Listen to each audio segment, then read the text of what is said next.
Hi everybody and happy Christmas! I'm Amy from the Cauldron, and in today's episode of Dye Time I have this new unusual fibre to dye. It is about 13 grams of Himalayan Nettle, which I got from this curious collection from World of Wool. There's some very interesting fibres in here that I'm really looking forward to dyeing. But today I'm going to be dyeing this Himalayan Nettle. There's about 13 grams there. This is a new to me fibre. I have dyed it once before. In fact, I've only just dyed it. Here is the Halloween special, and it's I use this fibre spun up. I'm going to use it, I'm going to dye it now in its unspun form.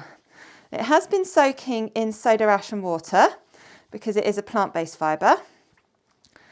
And the dyes I'm using today are Lime Pop, Full Flame and Chartreuse, and they are all fibre reactive dyes from Dyer. I also have on hand this 10 metre skein of 100% cotton floss, and I'm going to use this to wipe my fingers on. I'm going to be doing dye under ice today. So I've got this set up. This is my dedicated dye pot. Nothing I use here is used for food. I've got my gloves on, I've got my mask on. Just make sure my gloves are completely dry. I don't want to introduce any moisture into this pot of dye. And I'm going in with Lime Pop first. It's quite a chunky dye.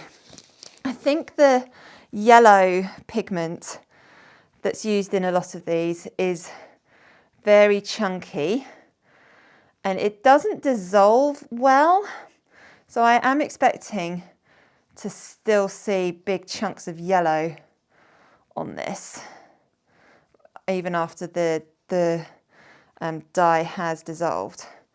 And it really sticks to your fingers. So if you look, that has just spread all over my fingers. I love the colour of this dye, but it's a bit of a weird dye to actually use. I haven't quite got the hang of using this dye yet. So if you can see, I'm just wiping my fingers on this floss, and I absolutely love this Lime Pop colour when it is all together like that. But if we look closely, you can see the greens are striking, but there's still lots of chunky yellows left over. Okay, my hands are completely dry now. I don't want to introduce any moisture into this or to contaminate it with any other coloured dye. I'm going in with chartreuse now. I'm going to put that on that side. I've had this dye a while, but I'm not sure if I've actually ever really used it apart from dyeing my swatch samples. It's not really a colour I know. If we look at it on here, it's quite a nice sort of yellowy greenish colour. You can see it's sort of breaking into, it's got big green specks in there and some nice yellow specks as well. If we compare it with the Lime Pop, they're two very different greens. I should use chartreuse more. It's a lovely colour. Finally, I'm going into Full Flame. This is just going down the middle here. Trying not to use too much dye. There we go. Those three colours next to each other like that look really pretty. That chartreuse is a lot more orange in powder form. My extra little skein that I have just been wiping my fingers on. If we go in for a little close-up, you can see there are some green splotches in amongst the orangey gold that is the chartreuse dye. Very curious to see how much of that stays the sort of orangey gold colour and how much of it will turn into the sort of the orangey green colour. The Full Flame, that's so pretty. And then we have a look at the Lime Pop. You can see there are still massive chunks of yellow in there. And you can, if we go in this close, you can see just how hairy this fibre is. It was so difficult to spin up. Now to add the ice. I don't have ice as such, but I defrosted my freezer a little while ago and I saved a lot of the frost that was in there. So would this be more snow dyeing than ice dyeing? What would you call this? There are little bits of peas and crumbs and things that have that collected at the bottom of the freezer. That should be enough. I think I will keep an eye on this, and if once this melts, if there isn't enough water in there, I will add some more. Oh, my hands are now frozen solid. And I'm going to just lie this on top as well, because why not? Might pick up a bit of extra dye. Because these are both plant-based fibres, they need time now rather than heat. So I'm going to let the ice melt and let it sit out for probably about 2 days after the ice is melted, and then we can come back and wash it, and hopefully we'll have some pretty Christmassy fibre and floss. This has been sitting out for about 5 days now in total. So let's very carefully wash the fibre and the cotton. Now those bits were peas coming out. There is all sorts of muck in here because I did use ice from the freezer, so there's bits of food and stuff in there. I'll just put the fibre in here just to try and get rid of some of that muck that's in there. I just added a little bit of washing up liquid into this. I'm just going to put the fibre and the cotton in here, and all I'm going to do now is just let it soak and change the water every now and then until the water is clear. Well, as clear as I can get it. I'm not with the fibre. I'm not so worried about that getting the water being clear with that, because I can wash the fibre once I've spun it. And here is the finished Christmassy fibre and floss. Now this fibre it is quite sticky now. I wouldn't say it's felted as such, but it's stuck together a lot. And I'm going to need to really pull this apart before I spin it. But as you can see, it is coming apart easily. And I think that could just be what the fibre is like.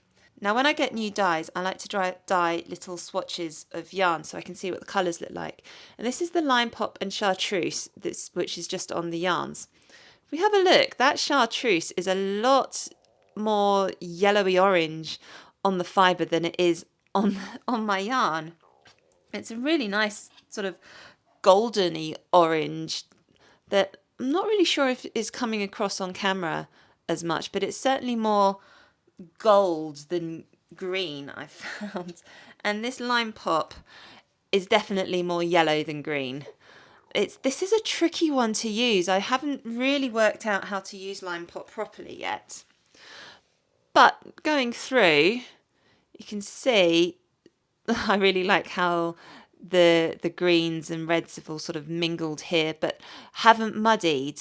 You can still see the individual colours, and there's some really nice red pops throughout. Oh, it's quite twisted here, but the colours haven't muddied, which I was a bit worried about. And yes, it is stuck, but it's coming apart quite well. You can see just how hairy this fibre is. So I'm going to go spin that now. But before I do, let's have a little look at the floss. Now I just wiped my dirty fingers on this. And this is a really lovely Christmassy floss. And if we have a little look at the swatch samples with my floss, that is the lime pop. And again, it's definitely more yellow on the floss than it is on my yarn. And then going round to the chartreuse, again, it's more of a golden yellow colour than the sort of yellowy green colour that the yarn is. If you put the two together, you can definitely see a difference. They're not the same. And I do like that there are little flecks of red all the way throughout. It's fun. I love it. And now I'm going to go spin this into yarn. And here is the fibre spun into yarn. I haven't soaked and snapped this yet to set the twist, which is why it is all twisted in on itself. But if we have a little look, you can see that those two greens have blended really nicely together, and I think this looks lovely. I think we could have probably gone with a bit more red. That red is blended out and it's looking a bit pinkish now. I wanted that red to really pop.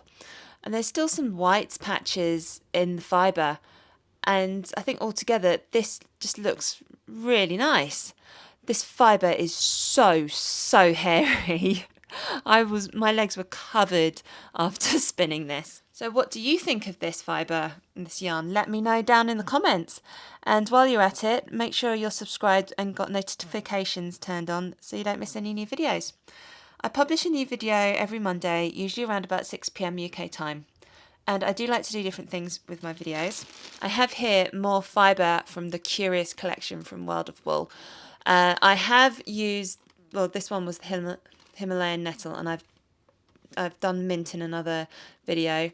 I've started spinning up the rose for another video, and I've still got these other really interesting fibres to use. I'm really curious about the pineapple. That one, the pineapple and banana, I'm looking forward to doing those too. So make sure you've got notifications turned on so you don't miss any of these different fibre videos. Thank you so much for watching.